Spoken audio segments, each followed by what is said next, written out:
invited us this morning. So we decided to share the space together so we could flow. Now I'm going to start with a quote. "Water, water everywhere, nor any drop to drink," from Samuel Coleridge's poem, The Rime of the Ancient Mariner, is used to suggest that, despite being surrounded by something, you cannot benefit from it. Like the unappropriated water to be awarded and the water that residents have owned since 1976, yet have been prevented from putting it into the riverbed. So much water, yet we are unable to access it. Of course, I realize this issue is not drinking water today, but that's just my way of breaking the surface, or the ice, so to speak. So I'm Shelley Evans, published author and poet, Bakersfield resident since 1996, an active member of Writers of Kern, affiliated with the California Writers Association. Our club was asked to share what the Kern River means from the creative perspective of a writer. So as a poet, I will say this: water, water everywhere, but not a drop to drink? Nothing flowing in the Kern? What are we to think? A parched and arid riverbed. Through Bakersfield, it appears as dead. Quite unsightly, not so pretty. It's definitely an eyesore in our city. Water's a life source to plants and fish. It's also for people to entertain and enrich. A healthy river needs water flow. It shouldn't dry up nor be so low as to be mistaken for a useless empty ditch. Imagine what it would be like to head to Beach Park for a hike, past the ballpark up over the hill, across the bike path. What a thrill! To see the mighty Kern flowing free, full of water as it should always be. Some people in our city can't get to the beach. Lakes and other rivers are beyond their reach. If the river ran through it, Bakersfieldians could canoe it, swim, raft, and kayak. We should be able to do it. What about those not active in water sport, such as authors, poets, lyricists, and the sort, who relish the quiet of the river? Beside it, we're inspired, and our creativity becomes art. Water's always been important to me, and I enjoy being near and in it, whether by the sea or a lone stream through the woods. You could find me in the downtown pool or in my neighbors any chance I get. I even worked for the American Water Works in New Jersey years ago.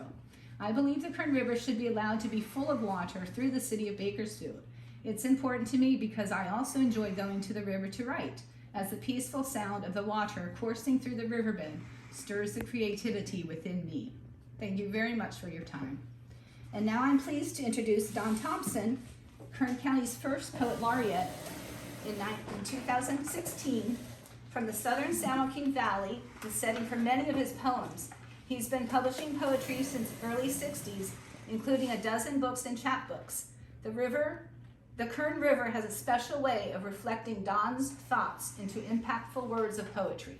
Don? Good morning. Yes, I live in the Button Willow area, and water is a very central part of my environment. I write a lot about water in all of its forms, the aqueduct and the Buena Vista Slough and the Kern River. Some years ago, I wrote a book called Local Color, which was based on Kern County history. One long section of that book deals with the course of the Kern from the headwaters down to Buena Vista Lake, similar to the illustration and the nice little children's book we read a while back. And I'm going to read from a book called Everything Bearing Will Be Blessed, a short little poem called Downstream.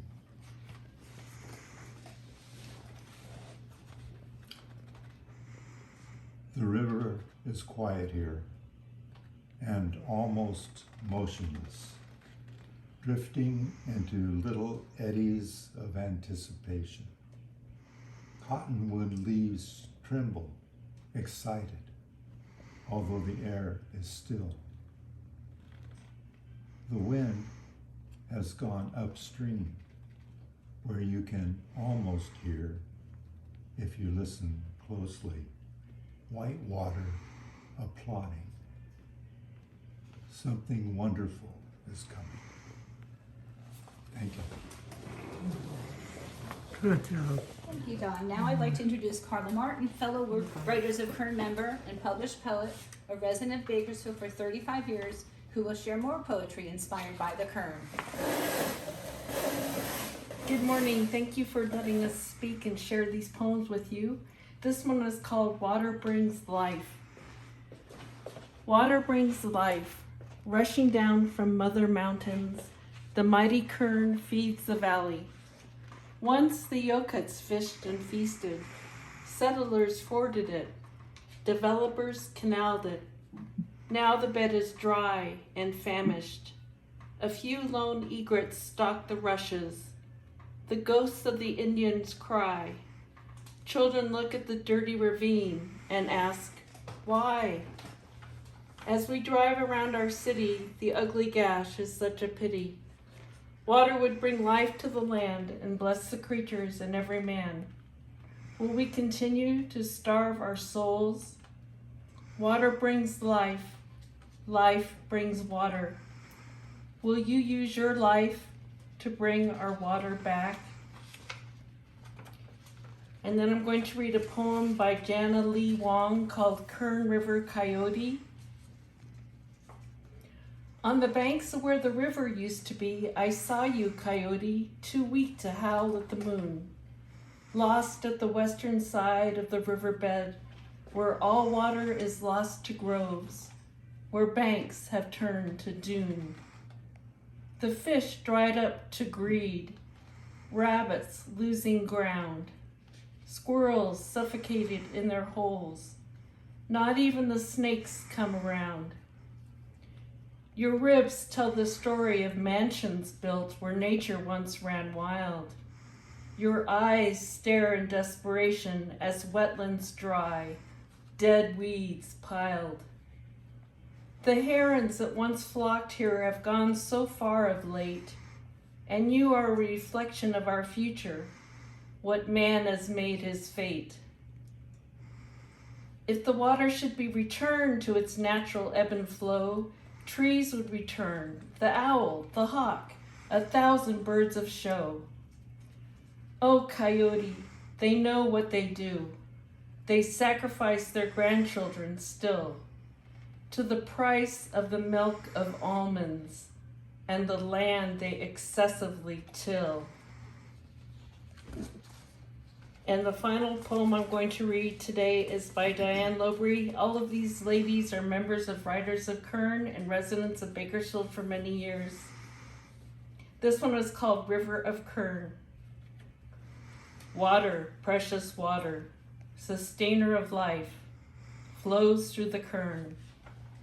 Green adorns her banks, shining under the sun. Willow trees lazily drink. Fox and chipmunk refresh.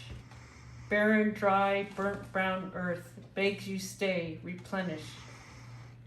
Dry riverbed, a reflection of need. Mother's tears shed in vain. Snowmelt tracks diverted. River, return your cooling flow. Let children's laughter lip up, dancing in your shallows. Let us sit by your banks, listen to your peaceful song. Lull us into gentleness. Rippling over rock and sand like a joyful spring giving life. Your currents ebb and flow. Thank you for listening to these poems, and Shelley has one more for you. This poem is also by a member of the Writers of Kern, Marjorie Bell. She taught English at Bakersfield High for over 30 years and especially enjoyed teaching poetry. And she also advised the school's literary magazine and newspaper, which publications are in the National Scholastic Press Association Hall of Fame. The Dry Riverbed by Marjorie Bell. The dry riverbed speaks of neglect and even despair in a world that cares not for wild things, but uses and abuses grasslands, trees, and creatures beyond our wildest imaginings. The riverbed lies dry, barren, trashed by those who do not know its history, the source for plants that renew the earth and turn the desert green. Rivers, streams can awaken our dreams of plenty in this barren land. Relaxing by a river brings comfort to the soul. Wading into a stream awakens our senses. Following a river to its source restores our bond with nature as we make amends for our disregard. Again, thank you so much for your time today. Let's bring back that river. I just really want to thank you all for being here today and for sharing such thought-provoking and inspirational works. Thank you. You're welcome. Thank you. All right, now we've got Kyle Jones with the